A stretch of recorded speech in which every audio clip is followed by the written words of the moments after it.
चौकीदार भाई अपने क्षेत्र में ईमानदारी पूर्वक अपनी ड्यूटी करते हैं। 24 घंटे हम लोग का ड्यूटी। जो भी होता है उसकी सूचना थानाध्यक्ष को मिलती है। उसके बाद भी अगर हमारी बातों को नहीं सुना जा रहा है तो ये उम्मीद नहीं।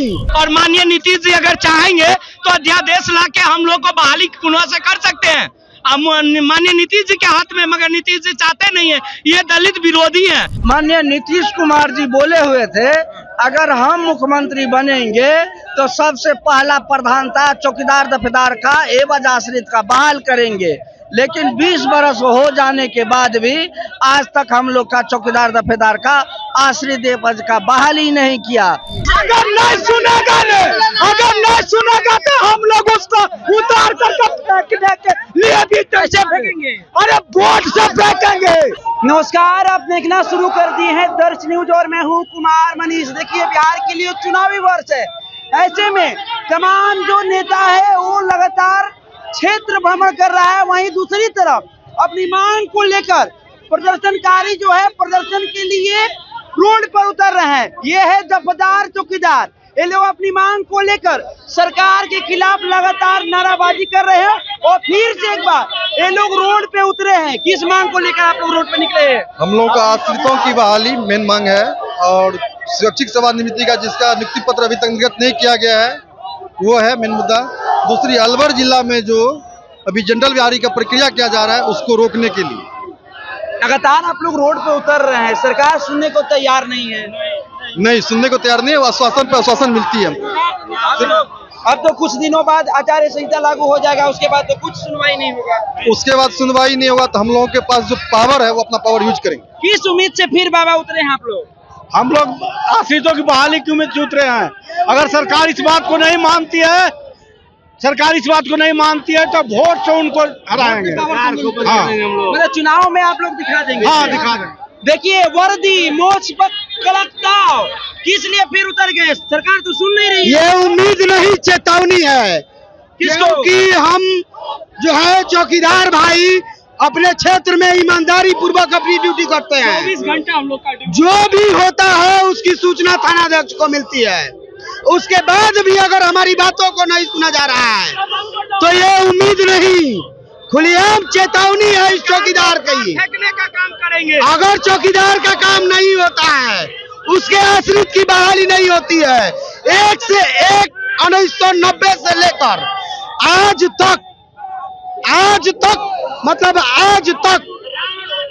अगर बहाली नहीं होती है तो ये उम्मीद नहीं, चेतावनी है चौकीदार भाइयों का।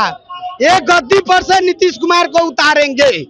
माननीय समय कम है, कुछ दिनों बाद आचार्य संहिता लागू हो जाएगा। आचार संहिता लागने से पहले अगर उनका डिसीजन हमारे पक्ष में आता है तो वो गद्दी पर बैठेंगे।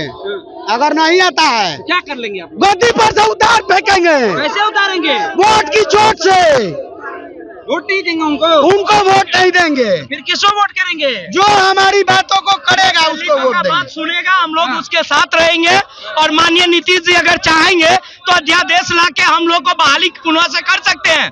माननीय नीतीश जी के हाथ में, मगर नीतीश जी चाहते नहीं है। ये दलित विरोधी है और ये बीजेपी भी सरकार है, दलित विरोधी है। हम लोग भी है चौकीदार में, सारे आदमी है, मगर ये सरकार हम लोग का विरोधी है। अगर चाह ले, ये मांग दफेदार चौकीदार का है।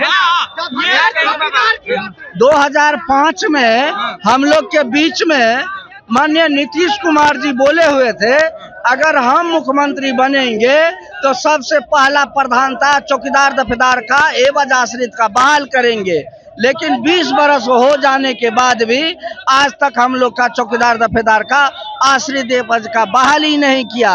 लेकिन चौकीदार दफेदार बोलता है कि एक चौकीदार दफेदार जो है अपना जो है अंग्रेजों द्वारा लॉर्ड कर्न द्वारा गिफ्ट में मिला था, जिसमें सिरा 2 लाख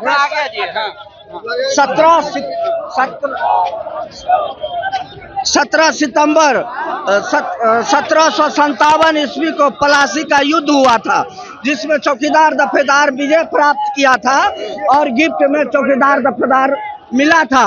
लेकिन आज का डेट में ये नीतीश कुमार जी जनरल करने जाता है। ये कैसी बात करता है? अगर जनरल करेगा तो बिहार में जो है तो बहुत बड़ा भूख तो देखिए ये लोग दफदार चौकीदार अपनी मांग को लेकर फिर से एक बार रोड पर उतर चुके हैं और सरकार के खिलाफ लगातार नारा लगा रहे, कह रहे हैं कि अगर आचार संहिता लागू होने से पहले हम लोग की बहाली नहीं ली गई तो फिर हम लोग वोट के चोट पर नीतीश कुमार को गद्दी से उतार फेंकेंगे।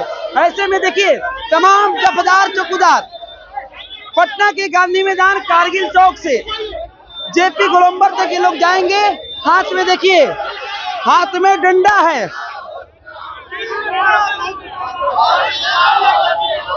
हाथ में डंडा है, मांग है बहाली लाना पड़ेगा।